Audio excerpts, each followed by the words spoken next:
E vamos dar continuidade pelo nosso tempo. Temos o reverendo Stênio Márcios, que também falará sobre o belo na atitude musical adorativa na igreja. Então, caminhamos para a última parte do nosso encontro. Por favor, reverendo Stênio, tenha a palavra, fique à vontade para expressar também as suas considerações sobre esse tema. Ok.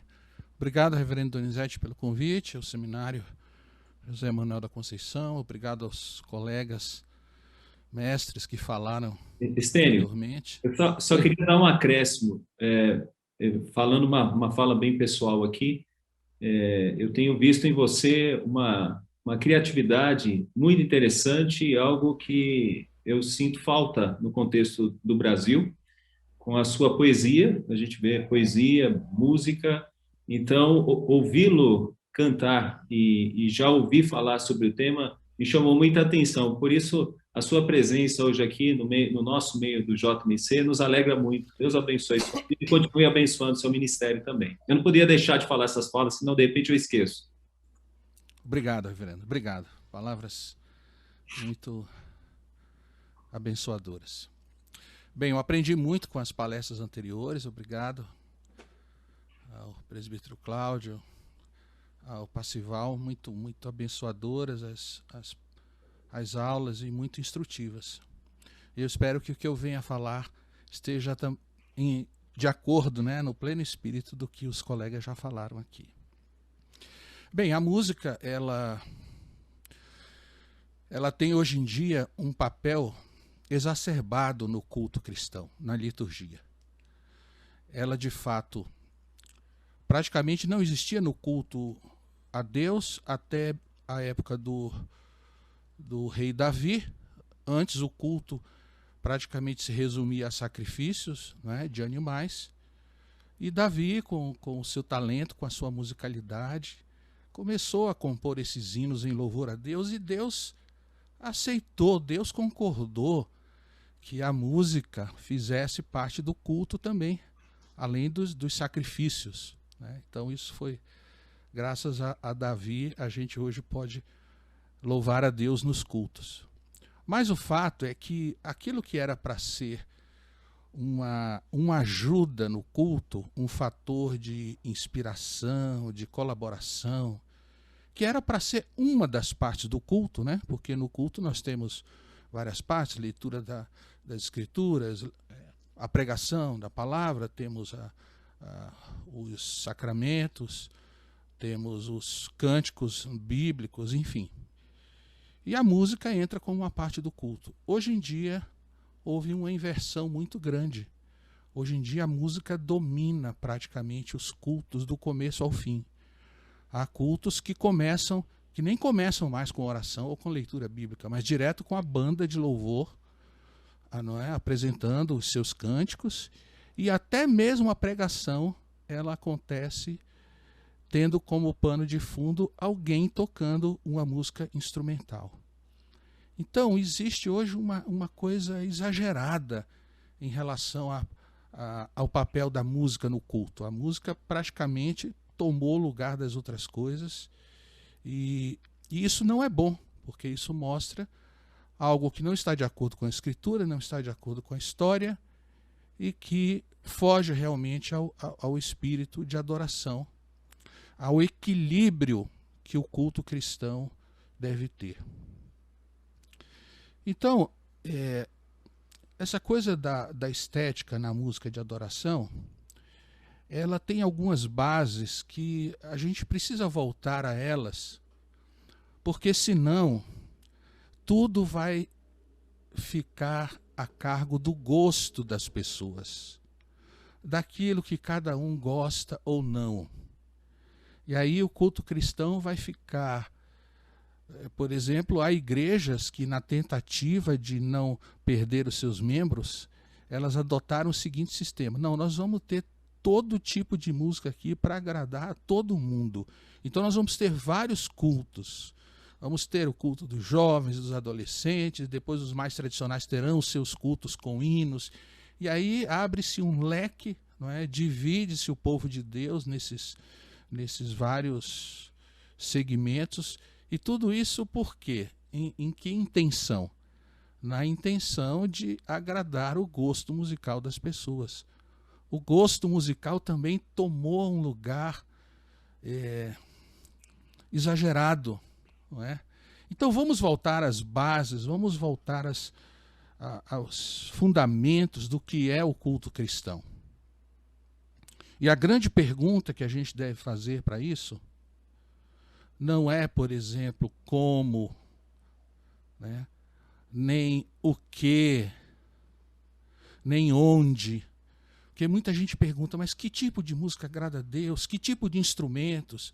Olha, que ritmos eu posso usar? Será que eu posso usar todos os ritmos brasileiros?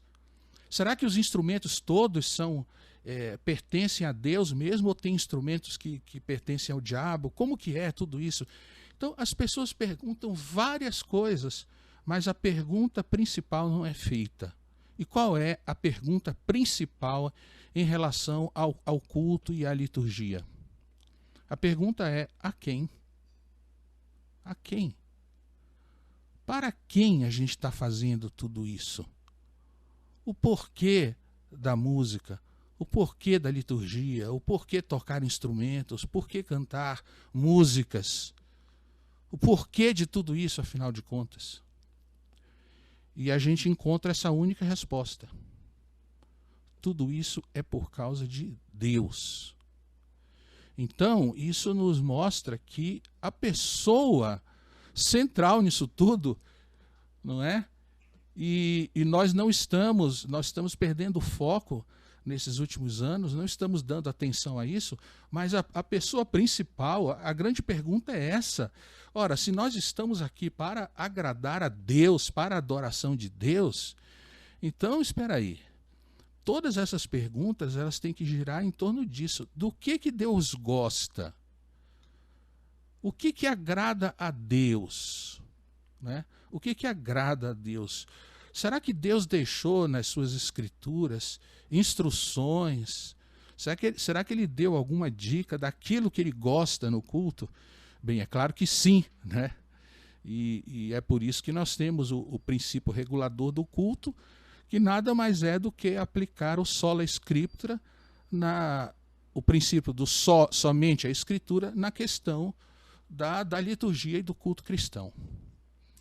Então, a gente lembra que quando Jesus encontrou aquela mulher samaritana lá na beira do poço, Jesus teve um encontro com ela para que ela fosse salva, para que muitos samaritanos fossem salvos, mas ali também ele nos deixou como que quase que escapando, né, do assunto principal. Ele nos deixou uma dica maravilhosa sobre toda essa questão do culto, toda essa questão da adoração. Ele disse à mulher: olha, mulher, tá vindo a hora e já chegou o momento em que os adoradores adorarão em espírito e em verdade. E olha, são esses que o Pai procura. O Pai está procurando isso. O Pai está procurando adoradores assim.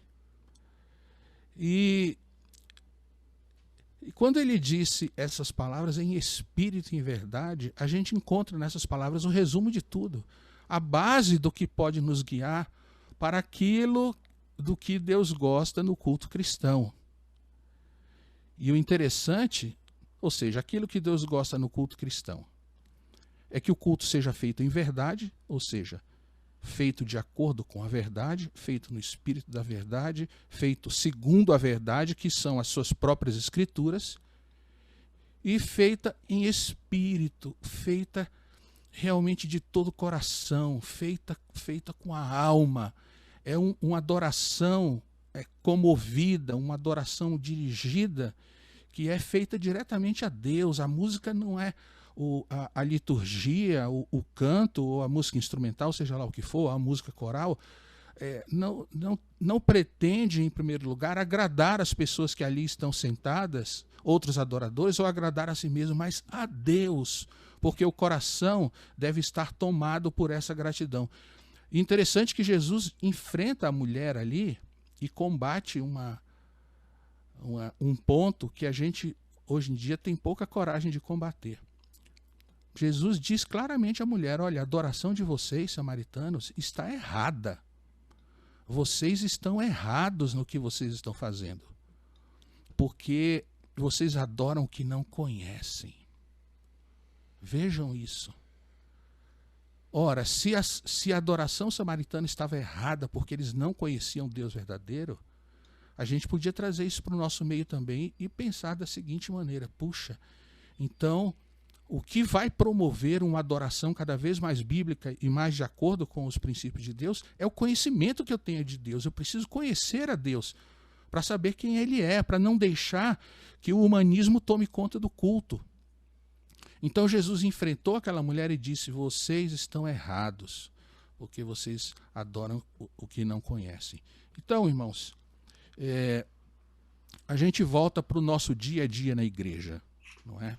Eu sei que existe toda essa questão do profano e do sagrado, existe toda essa questão do que eu gosto, do que não gosto, e são questões que estarão sempre na ordem do dia. Sempre haverá essa tensão, não é? Eu acho que houve no passado, agora há de uma maneira muito mais forte, mas ela sempre estará presente. A gente saber qual é o ponto certo. Então aqui eu gostaria de falar da coisa adequada na liturgia, né? E aí a gente entra com a questão da estética também. O culto cristão, ele é diferente de tudo mais, de qualquer outra atividade que a gente faz em relação à arte, em relação à estética.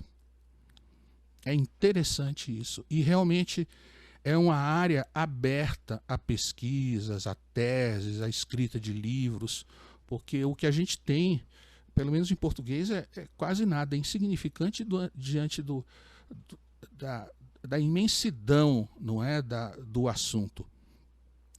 Então, o que é adequado, afinal de contas? Que instrumentos a gente pode usar? Que ritmos a gente pode usar? Então, quando a gente vai para o culto cristão, a gente tem os seguintes princípios. A pessoa mais importante é Deus e nós temos instruções na Bíblia de como Deus deseja ser adorado. Ele não deixou isso a cargo da nossa criatividade. Graças a Deus, não é? E infelizmente é isso que as pessoas fazem. Elas chegam e falam: pastor, eu tive uma ideia para incrementar o nosso culto.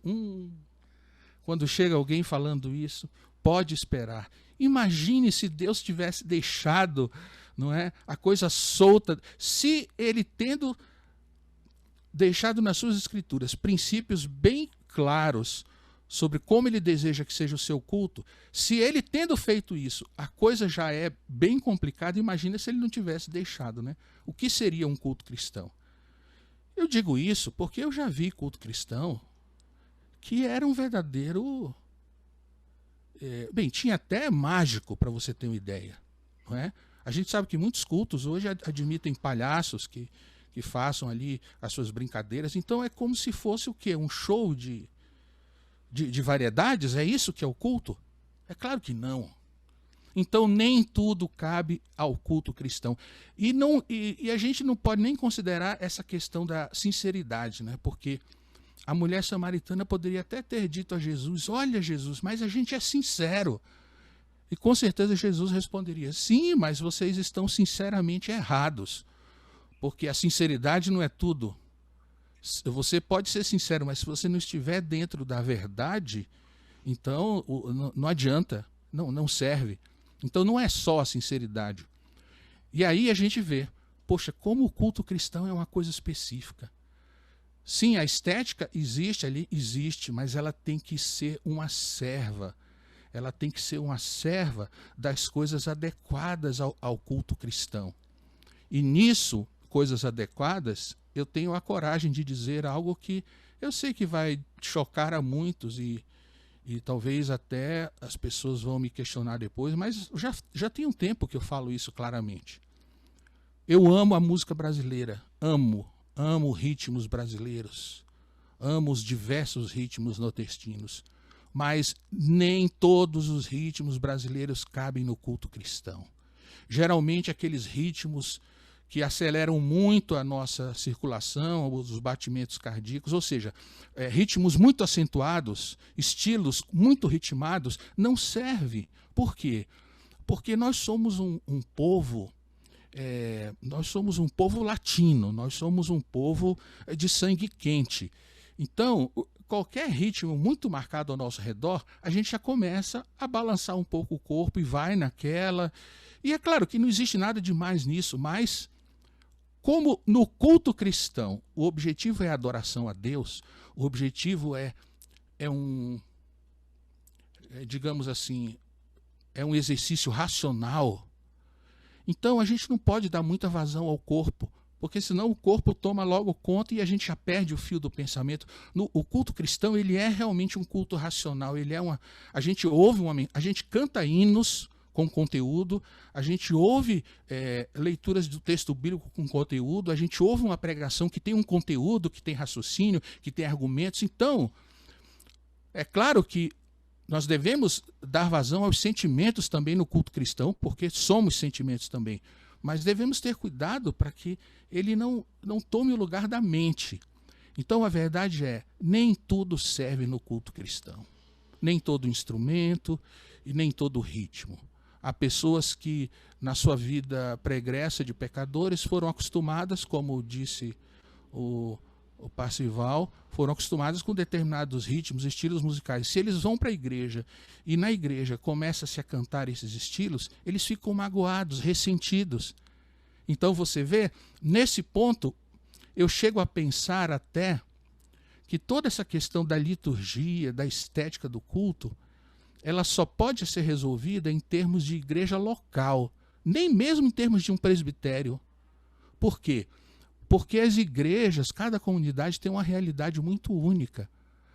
Talvez em algumas igrejas você possa cantar um shot cristão e ser uma bênção, e ninguém se importar, e aquilo ali somar no culto. Mas em alguns outros lugares, como já aconteceu, eu tive a experiência de... Eu tenho uma canção minha, um shot, que fala sobre a volta de Cristo, é uma coisa bem leve, não é muito ritmada. E numa igreja que eu estava, 2 casais se pegaram e começaram a dar os passinhos do shot no culto. Aí o que eu tive que fazer? Parar de cantar essa música. Porque a música não tem nada demais, é uma letra sobre a volta de Cristo, mas às vezes a igreja não tem maturidade, ela ouve algum ritmo assim e já começa a se entregar àquilo, entendeu? Então, muito bem, o que é adequado no culto cristão? Né? Então, a gente tem que acompanhar o assunto do culto. As músicas escolhidas, elas devem estar de acordo com o tema, com o assunto que vai ser ensinado naquele culto através da pregação. Isso é uma questão estética muitíssimo abençoadora, porque você pode ter um culto com tudo certinho, com uma estética bonita, com uma coisa modesta, adequada, equilibrada, muito bem. Mas pode acontecer de que em cada momento do culto, que houve uma leitura bíblica, houve uma música, houve uma participação do coral e houve a pregação, cada um está dizendo uma coisa.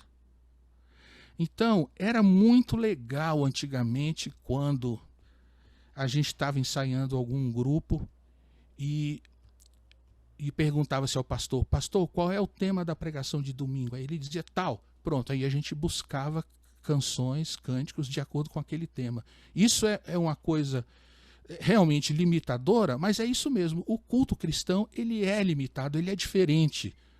A gente não pode apreciar ali todo tipo de estética. Não, tem uma estética própria, uma estética que privilegia, digamos assim, uma coisa modesta, uma coisa equilibrada. É como se o participante ele fizesse ali a sua participação e rapidinho saísse de cena, como que não para roubar, como que para não roubar, não é?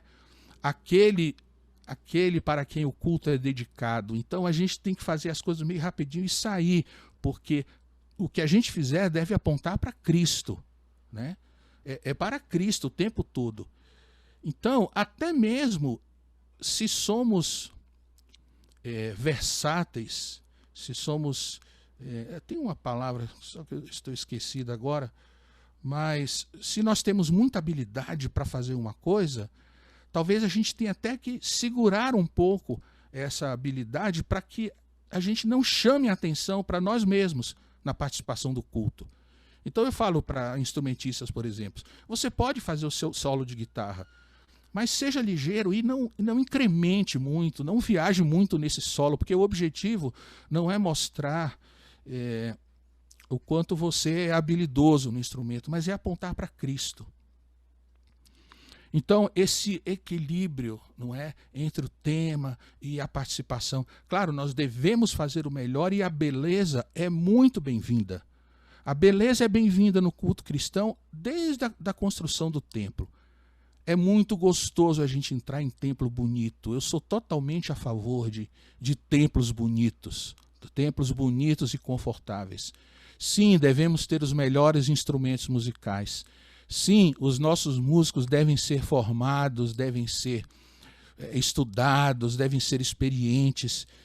Que no pouco tempo que a gente participa ali, a gente leve o melhor que existe na estética desse mundo, mas sempre com o coração quebrantado, sabendo que ali a grande plateia é de três, né? O Pai, o Filho e o Espírito Santo, que é o Deus triuno que a gente tem que agradar. O nosso coração tem que estar inclinado diante dele, da sua glória, e o que a gente fizer no culto deve refletir isso. A gente tem uma modesta participação, mas uma participação cheia de significado, porque o nosso coração é o coração do verdadeiro adorador que Deus procura. Ou seja, nós estamos firmados na verdade, e o nosso coração, a nossa atitude para com Deus é uma atitude espiritual, é uma atitude que a gente já traz da semana toda, né, de comunhão com Deus para o culto cristão. Então, tudo que a gente fizer na questão da liturgia cristã deve apontar para a beleza de Deus, não é? Eu acho que o presbítero Cláudio falou alguma coisa sobre isso, que a beleza é uma coisa que atrai, e é verdade. C.S. Lewis disse até que a beleza nos atrai de uma tal maneira que o último ponto de atração chega a ser o seguinte: a gente tem vontade de ser aquela beleza. A gente não se contenta em apenas ver, né, aquilo. Aquilo é tão maravilhoso que a gente deseja ser parte daquilo. E seremos, não é? Quando estivermos junto com o Senhor, seremos parte dessa beleza. Estaremos ali vivendo com a Trindade por todos os séculos. Então, afinal de contas, essa sede pelo belo, essa saudade de Deus que a gente tem, será satisfeita quando estivermos na presença dele. Mas, por enquanto, aqui a gente olha essa beleza, a gente deseja, e realmente essa beleza, ela vem de Deus. Não existe belo fora do Senhor Deus. Não existe. Interessante aqui, o Senhor Deus, ele criou todas as coisas e disse ao homem: olha, agora eu passo tudo isso aqui para vocês cuidarem, para vocês guardarem, e olhem, vocês estão aqui no meu lugar. Tornem isso aqui um lugar melhor. Então Deus ordenou ao homem a cultura, não é? Deus ordenou ao homem essa coisa da sociedade, mas Deus ordenou ao homem também que produzisse beleza, porque o mundo que Deus acabara de fazer, e principalmente aquele onde o pecado não entrara ainda, aquilo era absolutamente maravilhoso. Nós não podemos fazer ideia do que era essa natureza sem pecado. Claro que nós vamos ver isso, né? Também, graças a Deus, e vamos ver até algo melhor do que Adão viu, porque a natureza restaurada que Deus vai fazer, com certeza será mais bela do que aquela natureza sem pecado que Adão e Eva presenciaram. Então Deus nos ordena, é uma obrigação nossa, é um privilégio e é uma obrigação nós criarmos o belo. Porque quem cria, de certa forma, está realmente no lugar de Deus, porque criar, inventar, é uma função de Deus, é Deus quem faz isso. E olha a maravilha, ele repartiu um pouco disso conosco, né? Nos permitindo também que a gente pegasse as coisas desse mundo e transformasse em coisas melhores, e criássemos coisas que fossem úteis ao nosso próximo, né? Que fossem úteis aos nossos irmãos, à igreja, e que expressassem a glória de Deus. Então, na música cristã, na adoração cristã, eu digo assim, que a melhor estética é a estética da obediência, porque ali, na presença de Deus, a estética humana tem que se render à própria vontade de Deus. E a vontade de Deus é que o culto tenha muito dele mesmo. Em outras palavras, o culto que mais agrada a Deus é o culto cuja pregação é a mais bíblica, cujas orações são as mais bíblicas, cujas leituras bíblicas são as mais bíblicas, cujas canções oferecidas a ele sejam as mais bíblicas. Ou seja, o culto mais belo a Deus é o culto que mais parece com Deus, que mais tenha as coisas de Deus envolvidas ali. É isso que traz o equilíbrio, e eu creio que a estética, né, da liturgia cristã. Então, é isso, irmãos. A liturgia, ela é uma coisa, acima de tudo, simples, porque nós não estamos ali para produzir espetáculos, mas deve ser uma coisa profunda, deve ser uma coisa bela, sim, porque o belo é sempre bem-vindo, mas acima de tudo deve ser uma coisa comovida, uma coisa que passe pela gratidão, uma coisa que passe pelo reconhecimento de que Deus é maravilhoso, de que a sua criação expressa uma beleza infinita e que, acima de tudo, a obra de Cristo, a obra de redenção de Cristo é a coisa mais comovente que existe nesse universo. Não há nada mais belo do que isso. Um Deus santo salva pecadores. Reverendo Donizete. Obrigado, muito grato, Estênio. E gostaria que você nos colocasse mais uma música, então, para que comemorássemos essa beleza divina. Pois não. Você gostaria de escolher, pastor?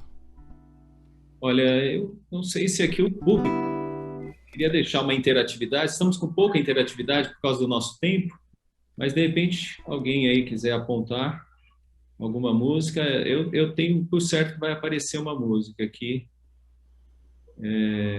Alguém como eu, alguém pediu. Alguém como eu, fim de tarde, vai aparecendo okay.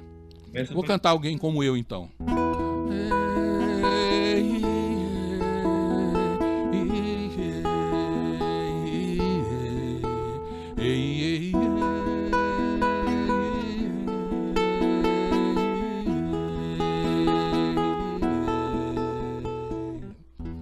Entra, mestre, descansa um pouco. Estás cansado, estás sedento e rouco.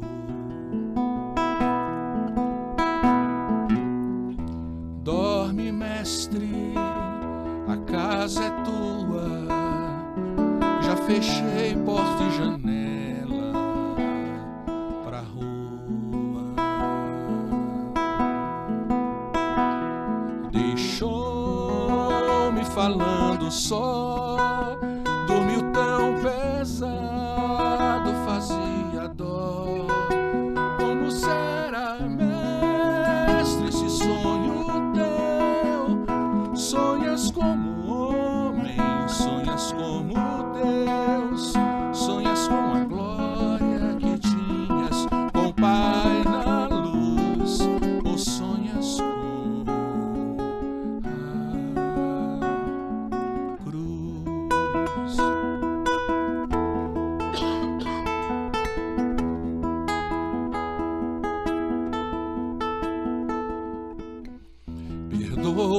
mestre, mas já é hora. Uma multidão te espera lá fora. Estás decidido, não te detenho. Vais curando até chegar ao lenho. Partiu, fica a paz em mim, fica a sala